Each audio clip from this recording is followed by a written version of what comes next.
Selamat datang di video pembelajaran.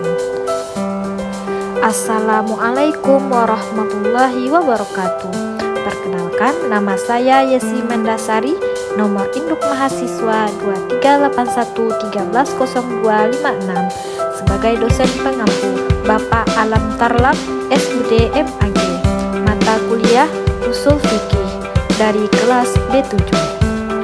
Pada kesempatan kali ini, saya akan membuat video pembelajaran yang berjudul Al-Quran sebagai sumber hukum Islam. Pokok-pokok pembahasan yang akan dibahas yaitu: yang pertama, keterangan Al-Quran sebagai sumber hukum Islam. Yang kedua, karakteristik Al-Quran sebagai sumber hukum.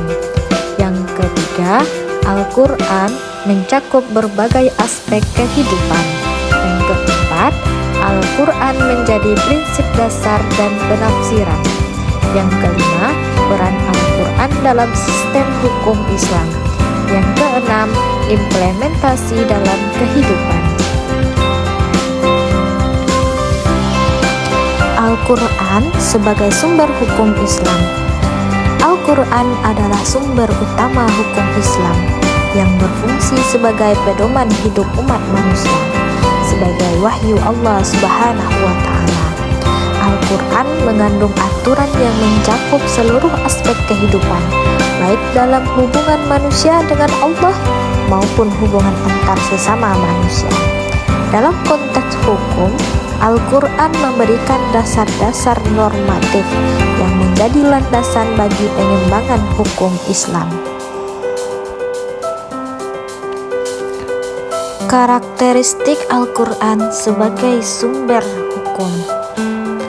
Al-Quran relevan untuk seluruh umat manusia dan berlaku sepanjang zaman. Ayat-ayat yang berkaitan dengan hukum bersifat tetap dan universal, seperti perintah sholat, zakat, puasa, dan larangan riba. Al-Quran mencakup berbagai aspek kehidupan. Yang pertama, dalam aspek ibadah, contohnya perintah mendirikan sholat yang terdapat di dalam Al-Quran surah Al-Baqarah. Yang kedua, dalam aspek bermuamalah, yaitu hukum jual beli, utang piutang, dan larangan riba yang terdapat di dalam surah Al-Baqarah. Yang ketiga, dari aspek pidana, yaitu hukuman bagi pelaku pencurian yang terdapat di dalam Quran surah Al-Maidah. Yang keempat, di dalam aspek keluarga, yaitu peraturan tentang pernikahan, perceraian, dan warisan yang terdapat di dalam surah An-Nisa.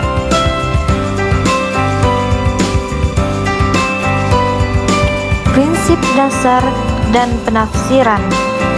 Sebagian hukum dalam Al-Quran bersifat mujmal dan memerlukan penjelasan lebih lanjut melalui sunnah Nabi, ijtihad, atau sumber hukum Islam lainnya. Misalnya, perintah sholat yang dijelaskan secara rinci melalui sunnah. Peran Al-Quran dalam sistem hukum Islam.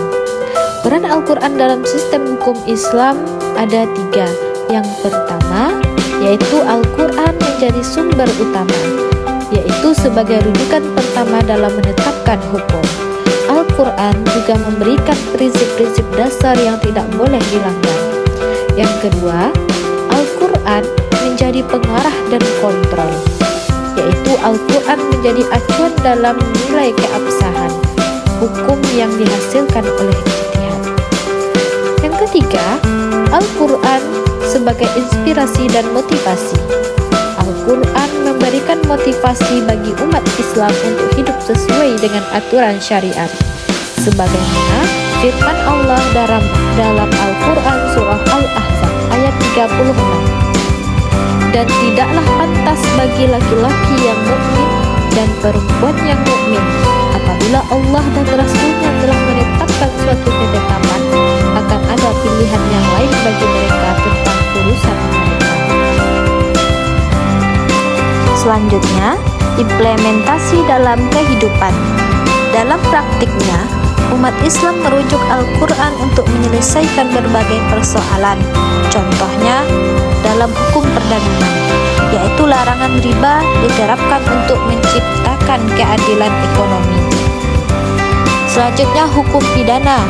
Hukuman potong tangan bagi pencuri menjadi dasar penegakan keadilan. Terima kasih telah menonton. Semoga video pembelajaran ini bermanfaat. Terima kasih. Wassalamualaikum warahmatullahi wabarakatuh.